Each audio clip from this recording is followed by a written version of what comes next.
Welcome to Q&A part 2. So we're going to answer the questions that you've sent us. That is what we're going to do in today's video. So question 1 comes from Victoria. Are carbon plated trainers worth it for the time they might shave off in the running segments?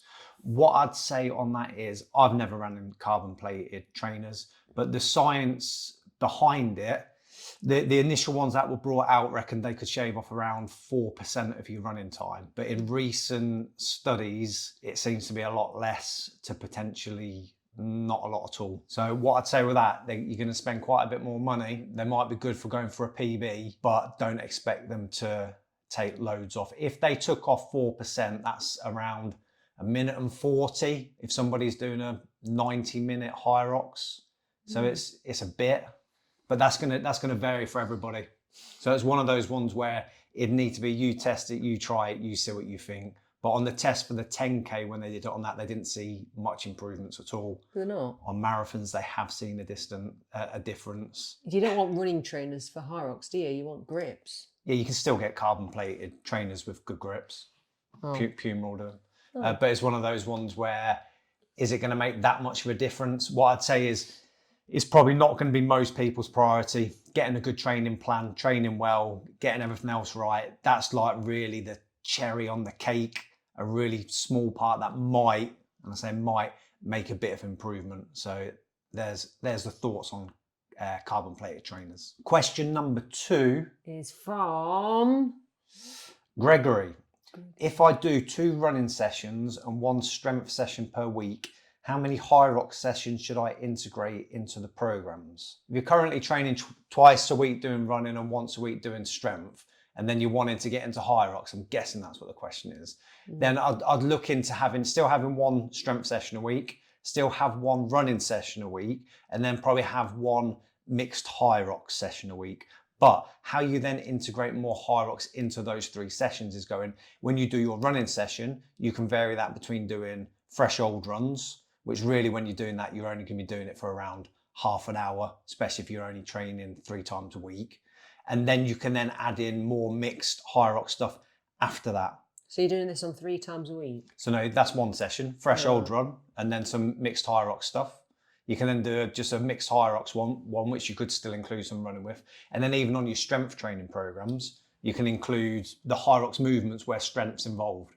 So you can add more into what you're doing. If anybody's watching this going, oh yeah, but what about the interference effect when you're doing running, then going into strength training? From the most current research is it makes not the blindest bit of difference.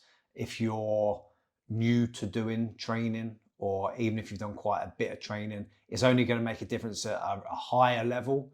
And if you're training more like 8 times a week and you're then splitting your training sessions. So just a little bit on that. So yeah, that's how I'd incorporate it into training 3 times a week. Question number 4 comes from Romeo. Can I bring my own fuel to take during the race? You can take your own stuff to the race, but the rules are whatever you take out with you, you have to bring back. So bring the packet back or whatever. So what I'd say is the things that are really handy you can take if you want to take anything are things like gels. Yeah, and I had Skittles in my pocket, but they just melt.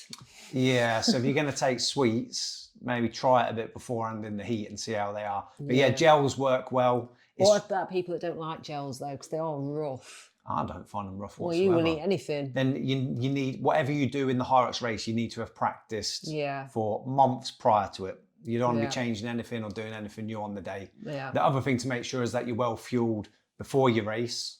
And then that way you won't need to be thinking, do I need to fuel during it? And the races aren't that long. No. Really. So I do, but I don't know how much of that's just a little bit of a psychological effect. No, but how many gels did you have on one race before? 2. I'm sure it was 3. No, I've never took 3 out with me on them. 2's the most I've had. Well, I've had 1 at the rower, because that's when I get a chance. The other thing is, if you're doing a singles Hyrox, when are you going to get your fuel in you? It's easy on a doubles because you're actually stood waiting. So I'd have it on the rower. People do it on their runs. You can whip it out when you're running and get them down. Again, whip it out. You'd have to practice it. You'd have to practice doing that rather than thinking, because sometimes they can be you've had it. You couldn't even open yours, could you? You had to get the bloke at the rower to open it for you. Some of them, they're hard to open, others open easy. So whatever fuel you're going to take out, just have a think what it's going to be, and that you're going to have it in your pocket, and then you're going to have to then take around with you whatever it was. So I wouldn't advise having an apple or a banana. But yeah, things like gels or sweets, they can definitely work. Question number 4 comes from Quirk Official. Can I achieve fitness training 3 times a week? Everybody's definition of fitness will be different. If you are a beginner, 3 times a week is a good amount to be training.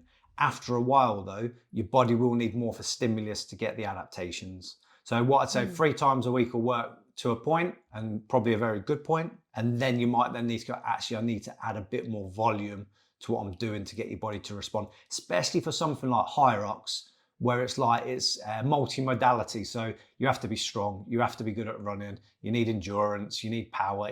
You need to try and develop a lot of things. If you're training 3 times a week, you can train them all to improve slightly over a long period of time, or you can have a focus more on one thing like running for a longer period of time while maintaining other things, then bring it together. So you can get a good level of fitness, but I think after a bit, you're then going to go, I'd probably need to add in a 4th training session. Yeah, How do you think we'd be if we trained 3 times a week? I'd hate it. That's partly because of the love of training, love-hate relationship with training. Yeah, it is a love-hate. I definitely think I'd struggle at just 3 times now, but then I've always trained about 5 to 6 times. Yeah. And actually, prior to Hyrox, I probably trained 6 times, but that's because I didn't really push myself and watch for that as well. You can easily do training sessions and go through the motion, can't you? And not really go for it. Yeah. Whether you're strength training as well. Just think about that one. Are you strength training at the minute, but you know you could push harder, but you tend to just go for the easier moves? Because I think so many do that. So actually develop your 3 times a week first by going harder, and then see how you feel. Yeah, because if you're training 5 times a week, that's when you're going to have easy days, medium days, hard days as such. If you're just training 3 times a week, you can probably go pretty hard on all 3 sessions if you're spreading them out enough. So you're training Monday, Wednesday, Friday or something.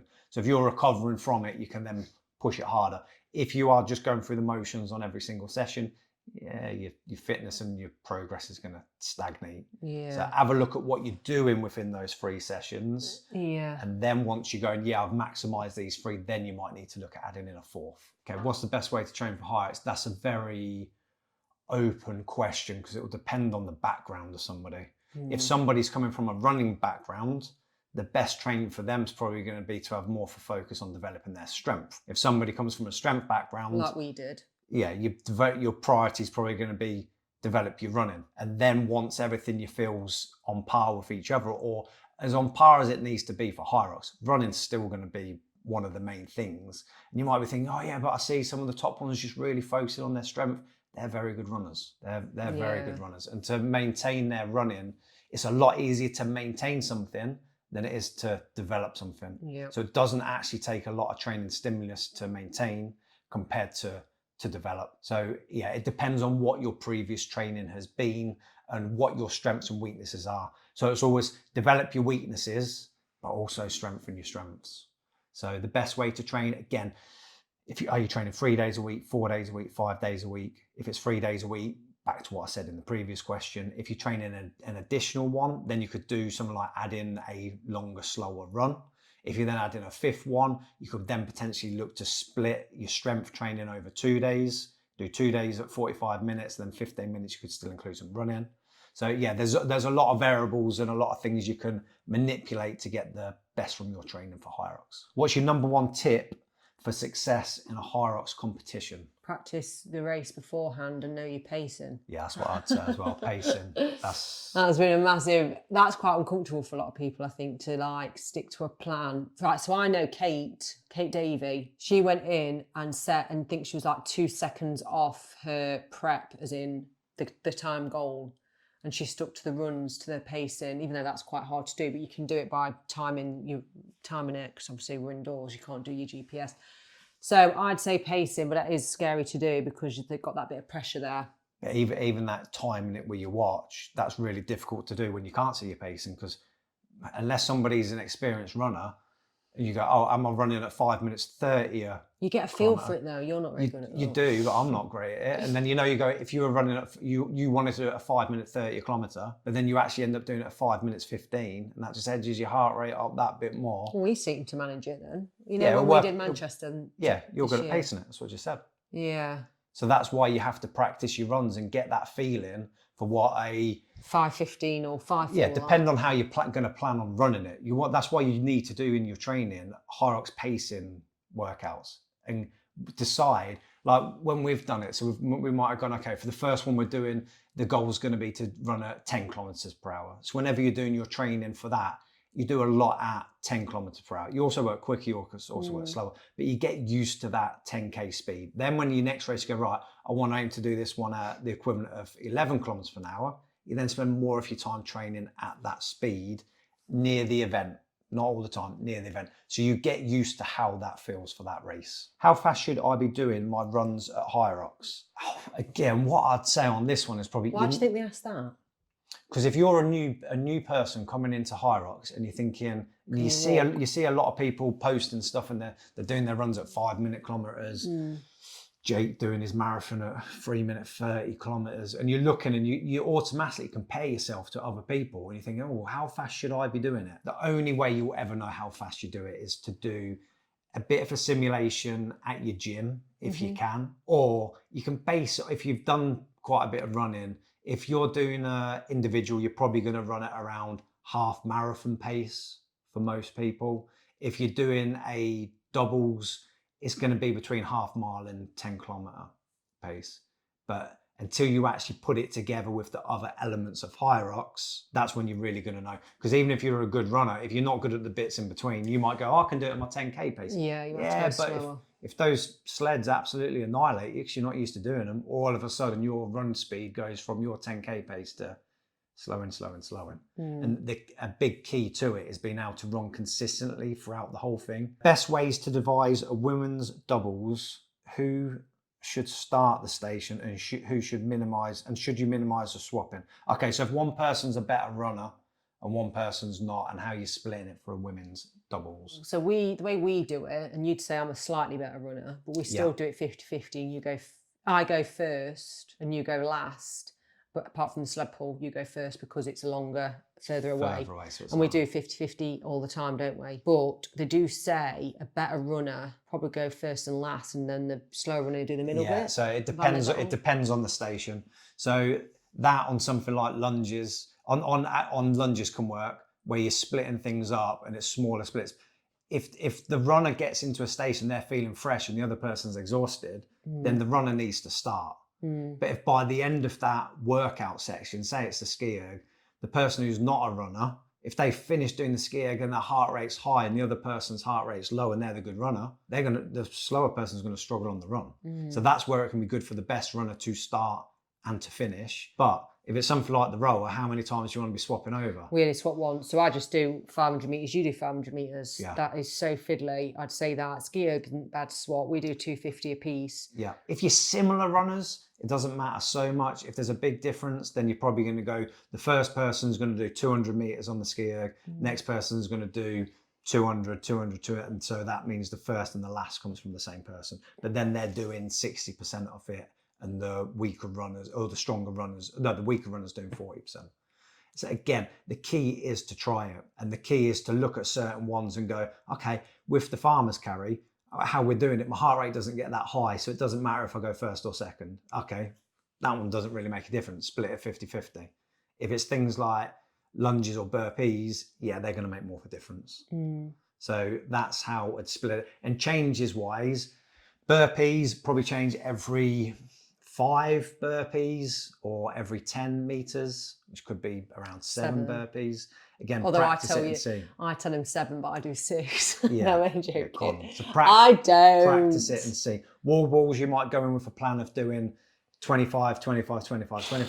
By then, you might just be doing whatever you need to do to get through. By then, you're just thinking about the end. But what I'd say is have a plan, but be prepared to change it and help each other out. If somebody's struggling on the burpees and you're feeling all right, get ready to take over and do a few more. And that goes for any of the ones you're doing. Help each other out. work as a team. I've got a question as well. Yeah, I think that's all the ones we were going to answer on this. What's your question? So they've asked, they said they've just set up a limited company. Do you know of any accountants?